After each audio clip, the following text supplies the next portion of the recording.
Hi everyone, I'm Jessica James and thank you for joining us today on the Millcreek Government Channel. Today we have two special guests with us, Kristen Currier, the environmental educator for the Erie County Conservation District, and Nate Millett, who is the education manager for Environment Erie. Thank you guys so much for joining us here today. We are so excited to have you, and I know we have a lot to talk about with water conservation and in particular rainwater. So before we dive into your guys' awesome project, what I want to ask you guys first is, you guys do so much for the community, or both your organizations do environmentally. So if you don't mind, just tell us a little bit about maybe your daily roles in your organization and some of the projects you guys have going on. Go ahead, Nate. Well, I work for Environment Erie, and I'm the education manager there. So what I do for my job is a lot of student and adult education, so environmental education. I go into many of the schools throughout Erie County and do service learning projects. So it can be anywhere from a recycling project with, say, a green team at that school to something as big as putting in a huge rain garden behind the school, which we've done.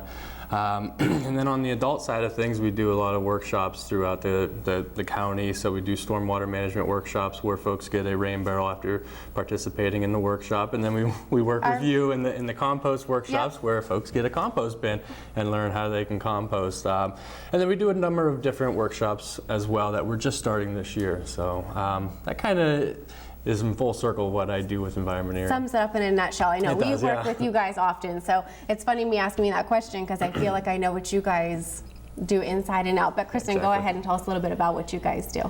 Sure. The environmental educator with the Erie County Conservation District, and essentially I do a lot of education, as does Nate, with all ages, preschool groups all the way up through adult groups, garden clubs, a lot of elementary, middle school, and high school groups. We have a 70-acre park behind our office, Headwaters Park, which is open to the public, but I use that as my office, and I take groups out there. We do a lot of different educational activities. We run the Envirothon through our office, which is a competition for middle school and high school students.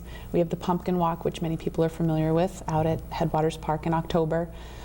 A lot of outreach, a lot of community work that we do. That's perfect. And actually, we were kind of joking before we started the interview today that I owe my start actually to both your organizations. Yeah. I was an intern for the Erie County Conservation District and then worked at Environment Erie before coming to Millcreek Township. So I'm glad to host you guys on the show and talk a little bit more about what you guys are doing. And you guys have this awesome rain barrel project going on, and I'm staring at some of the rain barrels here, but I'm kind of diving into it already. But please tell us, what is a rain barrel? And I know we're going to show some photos here and what you guys brought into the studio, but what is a rain barrel and why is it good for the environment? Well, I mean, a rain barrel essentially is a plastic rain barrel, and the ones that we're using for this project are 55-gallon rain barrels. And what it is, it connects to your downspout. So say if you're a homeowner, you connect it right to your downspout, and it essentially collects rainwater off of your roof that you could use at a later date to water your garden, wash your dog with, wash your car with. I mean, it's unlimited of what you can do with the rainwater that you're collecting. So, and then it helps to reduce the amount of stormwater coming off your property as well. So that'll reduce the types of pollutants that might come off your property, and then just the amount of water coming off your property and entering into the streams. So they're definitely important to have and to be able to use. So you're reducing your water usage by harvesting rainwater. That's perfect. And I know I've actually, I wasn't a partner with the Rain Barrel workshops, but I've attended your Rain Barrel workshop and I learned a lot. And I know, we just came in from the outside and it's pretty snowy out there. What do you suggest people do in the winter? Do you disconnect the rain barrel, or how does that work? Absolutely. And it's hard to think about rain barrels this time of year when we have a foot of snow on the ground. But yeah, in the wintertime, we do encourage folks to disconnect them. A lot of the diverter kits that we use and give away are all internal. There's no open water, no standing water, there's no overflowing water. So anytime the rain barrel fills up, it flows right up the diverter kit and then goes down your downspout like it normally does. So we encourage folks to disconnect that, and there's a little plug that you put in there on your downspout, so it just continues down your downspout in the wintertime, and then empty out your rain barrel in the winter. Obviously water expands when it freezes, so you want to empty it out so it doesn't crack. Right. No, we just had to empty ours in our backyard, and you don't realize how quickly it fills up. I mean, you've got your garden you need to water, but I was just very surprised about how full mine became and how fast. So can you guys, and I know we're going to dive right into it because we've got the rain barrels here in the studio and we've got some great pictures, and I think you guys have a great project going on. Actually, Kristen, I watched you on the news this morning, so that was really nice to segue into today. But tell me, what is your idea project? And I know I was talking to Nate that this actually took a few years to come to be here. It did. This was something Nate and I have been talking about for almost 2 years now. And it's honestly, we were waiting for funding. It's a project that the artists are able to receive a stipend for the materials and all the time and labor and thought put into their projects, and then to be able to just produce such a project countywide required funding. So we were able to work things out with DEP. We got quite a bit of funding there. PACD and Erie Arts and Culture also were able to contribute to this project, which finally brought it to fruition. We, last August, were able to sit down and really get the information out to the artists and get things rolling. And it's been quick since then. I've seen so much in the media recently, and I think it's funny because you guys have had this project in the works for so long. It's, you know, it's funny, and I'm glad our viewers know how long some of these projects actually, you know, like you said, to find the funders or to find the partners, how long some of these projects actually come to be, and how long it actually takes for the public to see it out in the open. But so tell me about the project. It's called Don't Give Up the Drip, and I bet I can guess, but where did the name come from? Yeah, so Don't Give Up the Drip obviously is from Don't Give Up the Ship. Many folks from Erie are familiar with that, obviously. So, and that's kind of what we want to get across on with this rain barrel project is, yeah, don't give up the drip. Use that rainwater coming off your property, off your home, and use it around your property and in your garden, like I talked about before. So that was kind of where we come up with the name and you know, go with it from there. Yeah, and like Kristen mentioned, the funding is always an issue. Tell me what you guys did. I know you mentioned a few partners and funders, but tell me maybe a little bit about how much a rain barrel costs or what the artist fees involve. Tell me how that got off the ground. It actually has almost been magical how it's all fallen together and worked out very well. The different agencies and businesses in Erie County have been very, very generous with their services and with their product, and we've been very fortunate with that. I had mentioned the DEP and Pennsylvania Conservation Districts and Erie Arts and Culture have been very helpful with funding, but we were also able to get very generous donations from Bonnell's. They were actually able to prime all 51 of the barrels with automotive primer, which was a huge help to the artists to be able to have, whether it be epoxy or acrylic paint, all of that actually adhere to the barrels. So that was a huge, huge help. And Trolley Line Vineyards and Welch's donated the barrels for the project. And then Berkmeyer Trucking out in Fairview is actually helping us get all 51 barrels from my office down to the Bayfront Center and back again for the Erie Home and Garden Expo in March. Oh my gosh. So we've had quite a bit of help from the Erie community and a lot of support. It's been wonderful. That's amazing. And so what do the artists do, or did they have to apply to grab a rain barrel from you guys? How did it work to get the artists involved?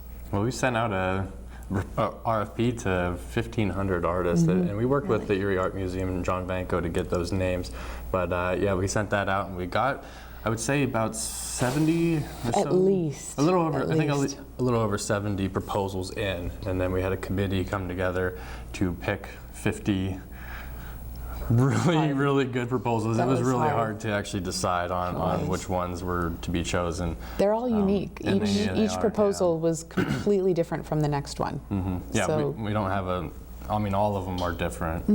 You know, none of them are the same. No. And the ones you guys brought into the office, I can see they all have like a nature theme to them. Do all of them have that? Because the ones here in the studio kind of are, one's using recycled materials, another one is of a beautiful tree-lined street. Can you tell us about some of the artist choices, or maybe what materials they worked with?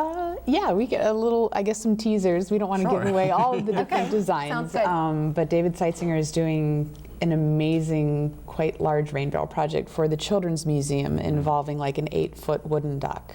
And that's all I would say about that one. It's going to be amazing when it's revealed. But we also have other artists who have put together three-dimensional watering cans. So when you look at the rain barrel, it won't look like a polyethylene barrel. It looks like a giant watering can, but it's functioning. I guess Nate and I should also make sure that everyone understands the rain barrels that are going out to the different businesses are functioning rain barrels. So not only are they aesthetically pleasing, but you can use all of the water that is inside for, like Nate had already said, you can water your plants, water your flowers, wash outdoor furniture, wash your dog. We actually had another site who's thinking of a barrel using it for their fish tank.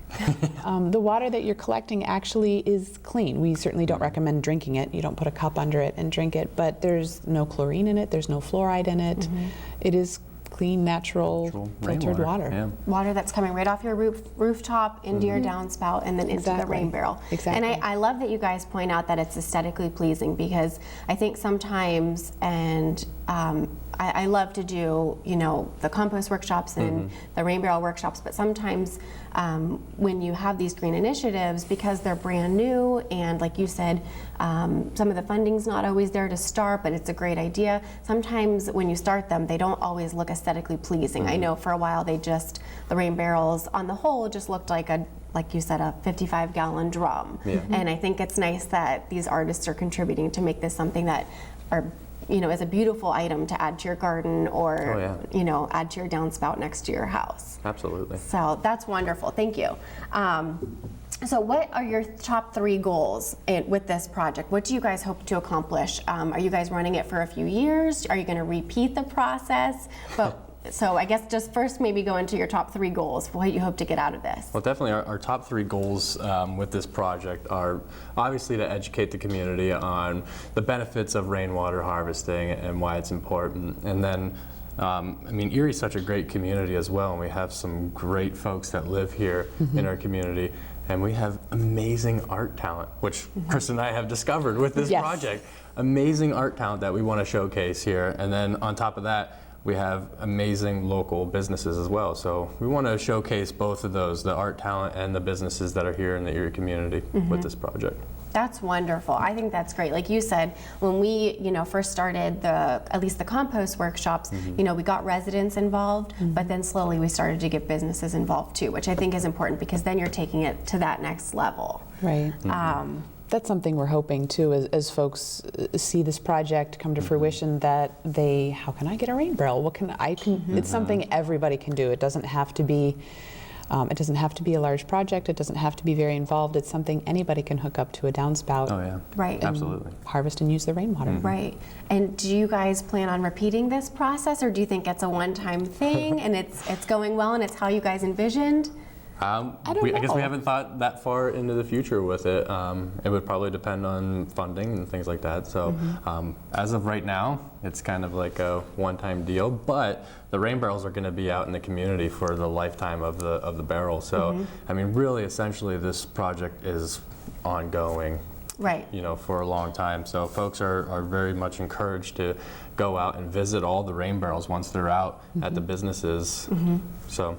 Can you guys name some of the businesses that got on board? I'm sure you've got a whole list, but could you name just maybe a few businesses that decided to jump on board with this? Absolutely. We wanted to really canvass Erie County. We wanted to bring folks out to Northeast and all the way back over to Fairview and down to Edinburgh and anywhere in between. So you'll find out in Fairview that we have Livonia Tavern and Linwood Nursery.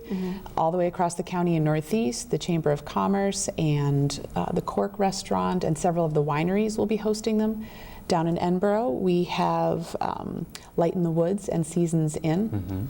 And Crossroads Diner, and then anywhere in between, Romelo's Chocolates, Gannon, Barron's, just to name a few that are out. They really are throughout the entire county. I think you named a ton. That just blows my mind to see how many people jumped on board. And you said all of those businesses that you just named are actually going to host the rain barrel, which means they're going to take this rain barrel and attach it to their downspout. Yep, they're committed to it. And they're going to use it as well. So. That's wonderful. That's so great. So you mentioned the Home and Garden Expo. Can you tell me a little bit about when that is and maybe if there's a fee involved, what people can expect to see when they get to your booth?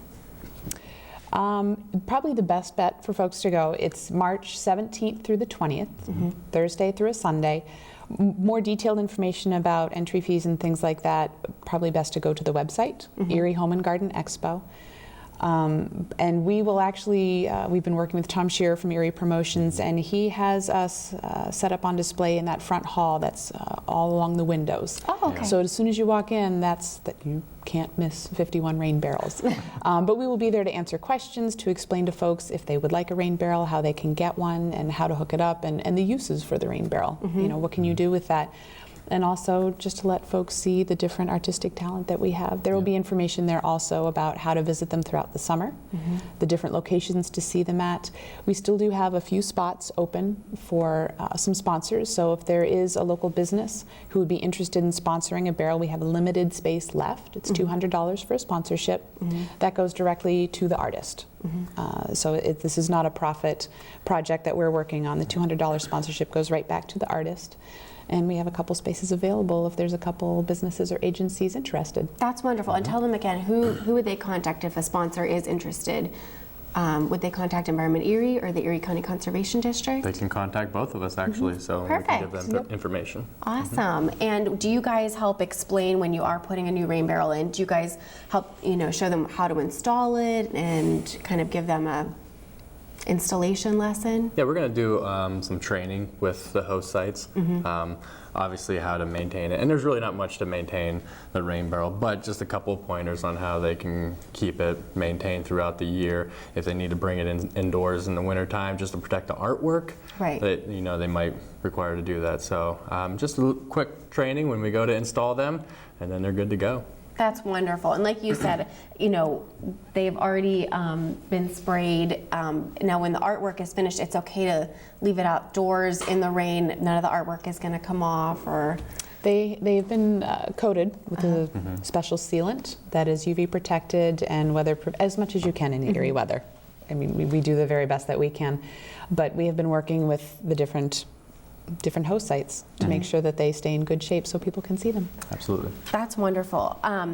Are there any opportunities for, and I know this project is just about complete, but are there any opportunities for people to maybe volunteer to help you guys finish this, or maybe with some other things going on with your organizations?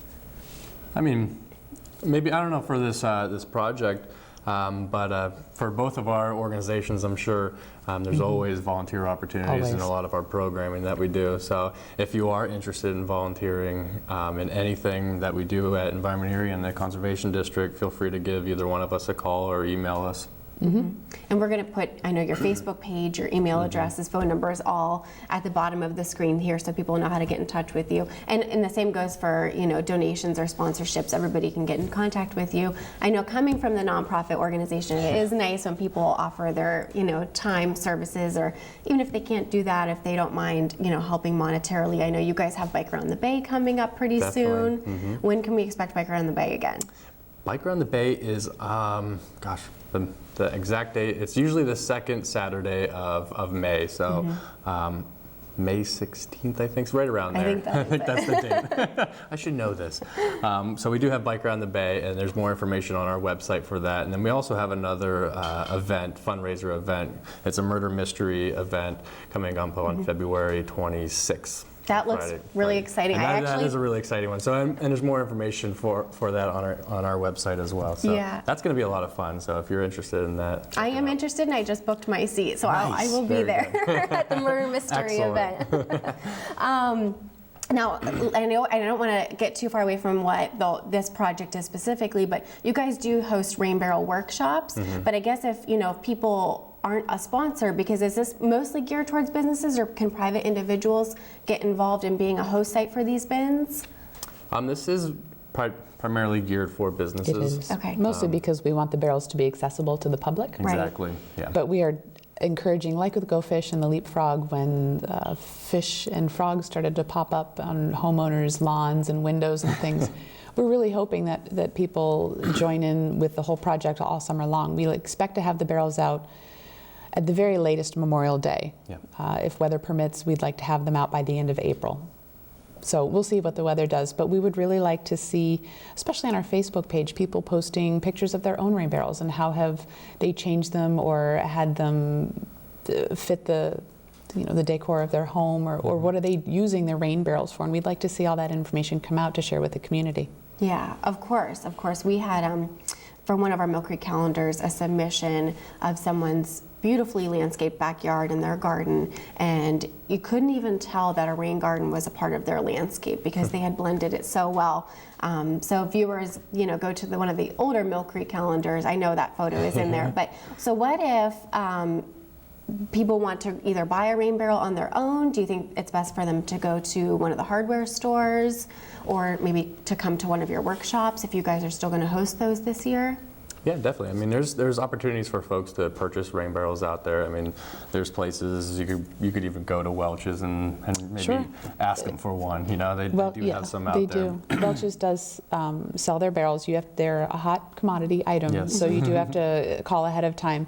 I should mention there's another sponsor that is donating pedestals. Good Ideas Incorporated out in Lake City is donating pedestals for each of the 51 barrels. They also have a selection And they're of, a very good place of to rain go. barrels and kits to hook up to your downspout.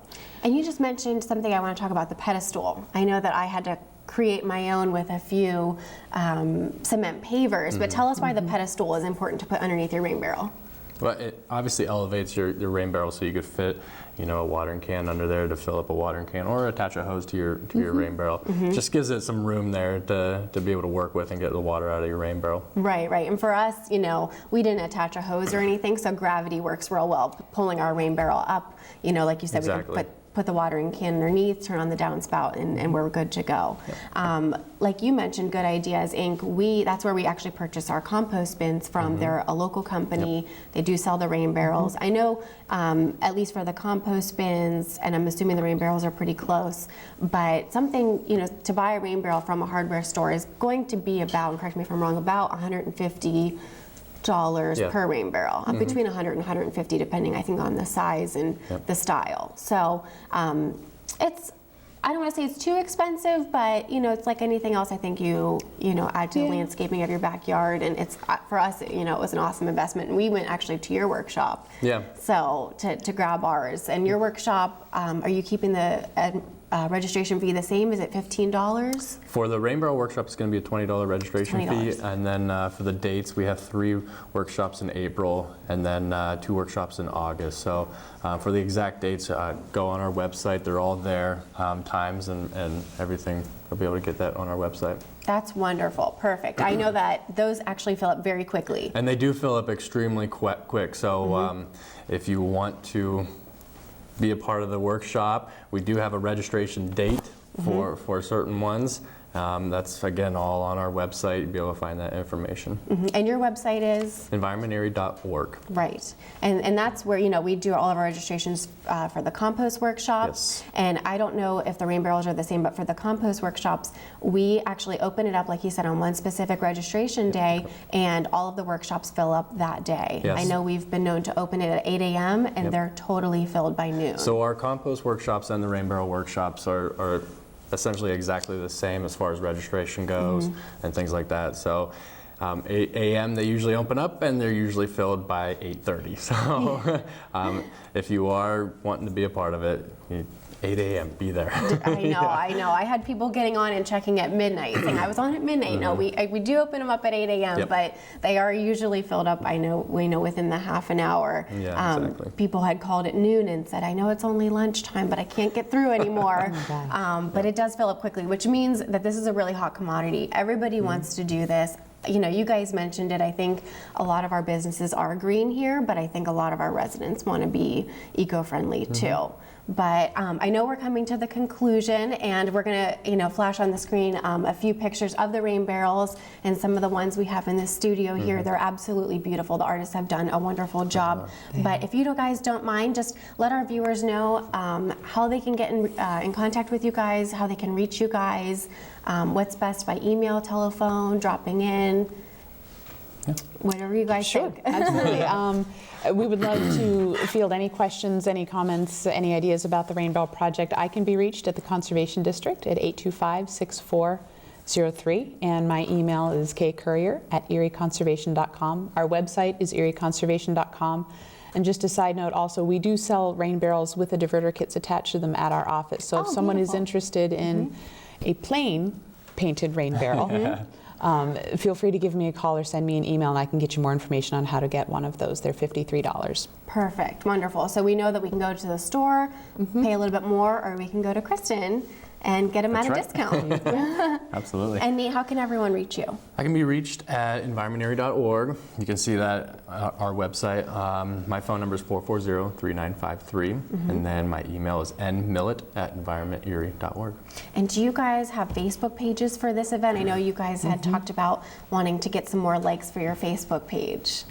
Well, we do have a Facebook page for the Don't Give Up the Drip, so Yes. if you are on Facebook, just in a little search thing up on top, Don't Give Up the Drip, and it should just pop right up for you.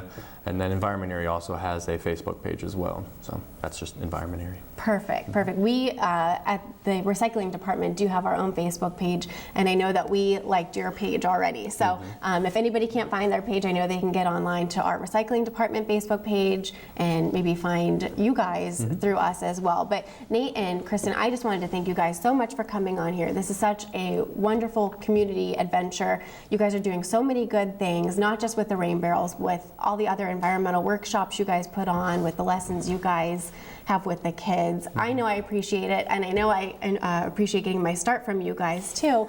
It's wonderful being here at Millcreek and now being able to put the attention back on you guys and what you guys are doing. Again, I'd highly recommend going to their Facebook page, emailing Kristen and Nate, or just giving them a call. They'll be happy to answer questions. But be sure to stop into the Home and Garden Expo in March to see their 51 rain barrels. And again, thank you for tuning into the Millcreek Government Channel. And until next time, we appreciate your viewing.